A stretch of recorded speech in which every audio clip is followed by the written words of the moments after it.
All right, great. We're going to talk a little bit about MDFT supervision, what it is and why we do it, because this has come up as an issue that the way we do MDFT supervision is not the way it's traditionally done in Finland. Well, I have big news for you. It's not the way it's traditionally done in the U.S. either. So you're not alone. But we think it is essential to MDFT sustainability, fidelity, just everything, to the implementation. It's really very, very important. And in MDFT, I mean, we say supervision and training, but really our supervisors, and they're not supervisors per se, they're coaches. I think that's a better, oh, I have the little thing, yeah. I think that's a better way of thinking of it. Let's talk about what MDFT supervision is. Well, it's highly specified, and I'll run through it. There's a manual and a protocol for MDFT supervision in the same way that there is for MDFT therapy. We think it's essential to continue fidelity and development of clinical skills generally and MDFT skills in particular. In MDFT, we don't only teach and train and supervise in MDFT skills, but general clinical skills. And MDFT supervision is based on family therapy supervision, right? Where the family therapy was, the tradition was to bring therapy out in the open in terms of live supervision and in those days videotape. Let's see what you're doing. That was really a huge breakthrough in family therapy, and we carry that on because MDFT is more than anything, it's a family therapy. We really sit on the shoulders of structural and strategic family therapy. Why do we have MDFT supervision instead of traditional clinical supervision? Well, we believe like musicians or actors or great athletes, clinicians need coaches and mentors throughout their careers. So right, a great opera singer, they have a voice coach forever, right? Pavarotti has a voice coach. Great athletes, they all have coaches.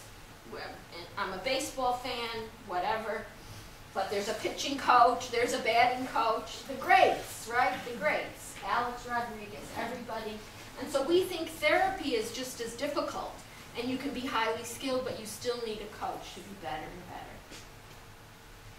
The skill as a clinician develops over time. I think we've been having that conversation today. It takes time, it takes practice, it takes experience. But it doesn't just develop, it develops over time with proper coaching.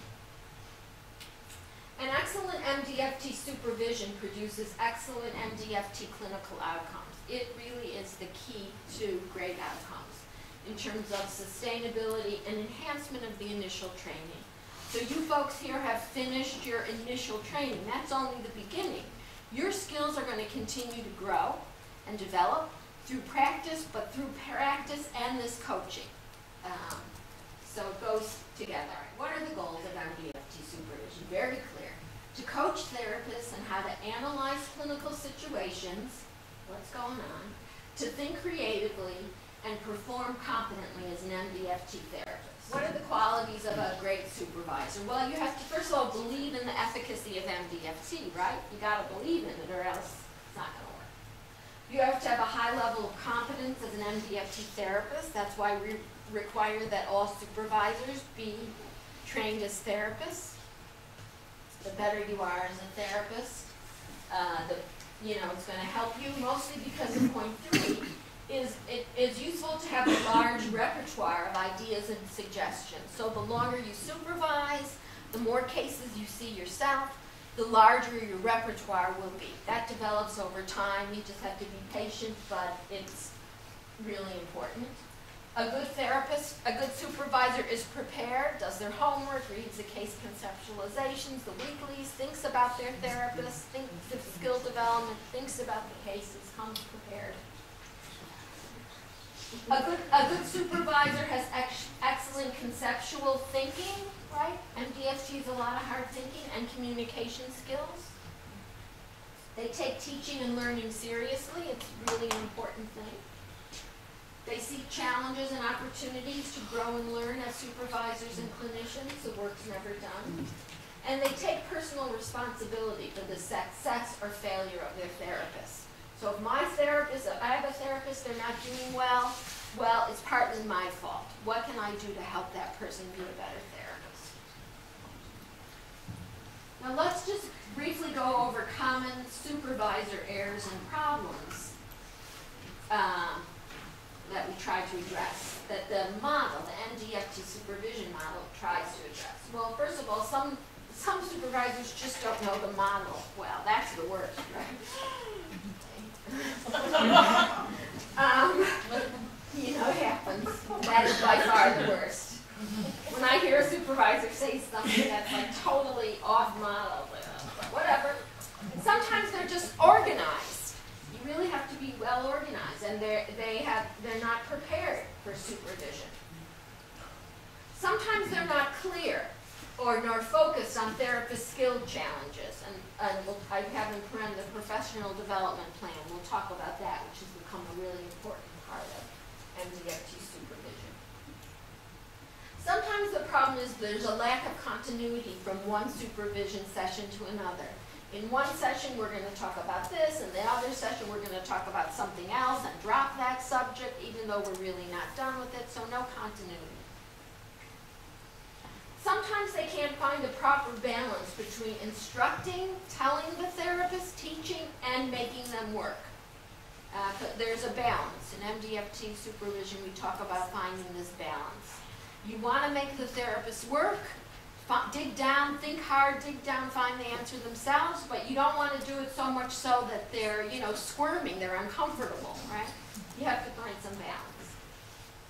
Many times the problem with supervisors is that when they're communicating to their therapist, they're using vague and imprecise language. It's not sharp, it's not clear. You can't really grasp what they're trying to say.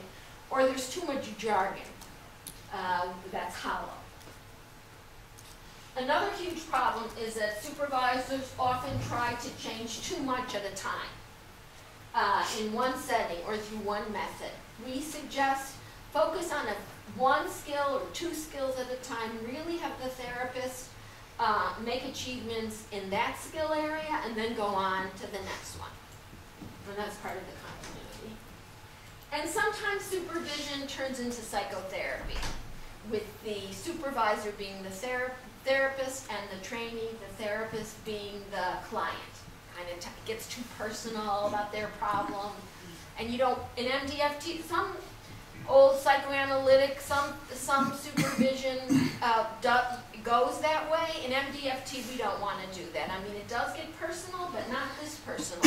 If it starts getting into psychotherapy, then the supervisor just should recommend that the therapist go and talk to somebody else. We have 4 components: therapist professional development plans, case review supervision, DVD review supervision, and live supervision. And these together create the synergy that's really great.